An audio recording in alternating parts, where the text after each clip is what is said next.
What we have to pay attention is what happens in the long run. Will this lead to new protectionist games? And this is something absolutely to be avoided, at least if you ask people here in the financial scene of Frankfurt. Yes, Conrad, but again, if we sidestep or put the Trump, Ford, Mexico issues aside and come back to Eurozone, where you are, not quite a very interesting news starting today. 1.1% inflation heading higher, a bit of a shy of what the ECB would want to see in Europe. Look at Germany as a contributor to that. Now, how is this inflation trending today in the European trading day?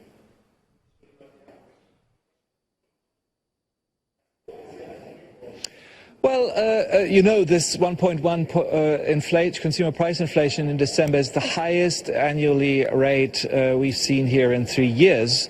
So from the point of view of monetary policy makers, this is, of course, good news, because it means that consumer prices are on the track that monetary policy makers want them to be. On the other hand, we have to keep in mind that the major part of this consumer price increase has to do with higher energy prices, higher oil prices, which means for businesses and consumers higher costs, but nothing to transfer those higher costs on. You know, businesses cannot simply charge their clients higher prices because they themselves have to pay more for energy and oil, higher oil prices. We're not there yet, and that's why for the moment it is not so very good news for businesses and for earnings, and that's why also it contributes to a bit of the negative mood we are seeing here on the share market in Frankfurt today. Yes, Frankfurt, Conrad, Frankfurt and the rest of Europe are looking in the red now, but not significantly so. And looking at that, the German DAX across over your shoulder there. But again, look at the Brexit for us. And this is one story coming from November with a surprising UK consumer credit hitting a 12-year high in November, and a strong shoppers' bargain sales going on before Prime Minister Theresa May flicks the Brexit button in March. So what does this tell about the countdown to Brexit? In actuality, in reality, and what happens after that?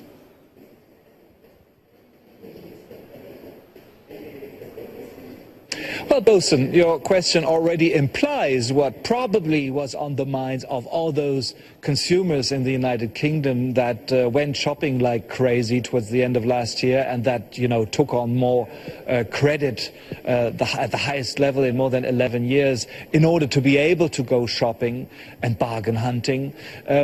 Everyone knows that after the slump of the pound sterling in summer, after the Brexit referendum, consumer prices in the UK were likely to rise soon, and in anticipation of those consumer prices increases that we are going probably to see in 2017, many people on the island simply went shopping and said, well, let's benefit from the still relatively cheap prices. Something else has to be said here. If we talk about consumption and retail sales in the UK, we're not only talking about Brits going shopping there. The island has always been, especially London, favourite shopping destinations for people from the continent, for tourists from all over the world. And of course, after this slump of the pound sterling, they have gone shopping even more in London, because from a point of view of somebody who gets paid in euros and is able to go shopping, paying in pounds in London, things in London look really cheap at the moment, at least until prices are going to increase this year. What happens then? Of course, I'll be standing here telling you about the results for the financial markets then, Bosun. Yes, Conrad. I saw a bit of that on television last night. A very massive shopping going on there, Oxford Street and elsewhere in London. Thank you very much. Do have a great day, Conrad Bosun at the Frankfurt Stock Exchange, UWTV for Channels Television. We'll get to that story about the Ford Mexico plant. Cancellation, a very big story there. Let's quickly talk about how that is shaping us to see. The Mexican authorities say they are angry with Ford Motors in the U.S. cancelling that multi-billion-dollar business. Now they're asking the car maker for some refund. Let's watch this.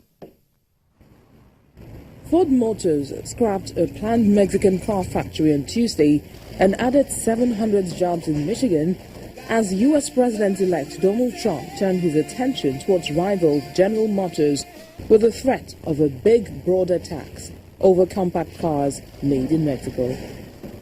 Ford says it will cancel plans which were unveiled in April to spend $1.6 billion to build the new plant in San Luis Potosi, Mexico, a project Donald Trump urged the automaker to abandon and called an absolute disgrace during the election campaign. It seems to me to be a bad policy of President-elect Donald Trump because he is intervening in the globalization of companies. He wants to take these companies to the United States, and this is going to affect Mexico in this way. Since winning the November 8th election, Trump has targeted a wide range of American companies, also including United Technologies, Boeing, and Lockheed Martin.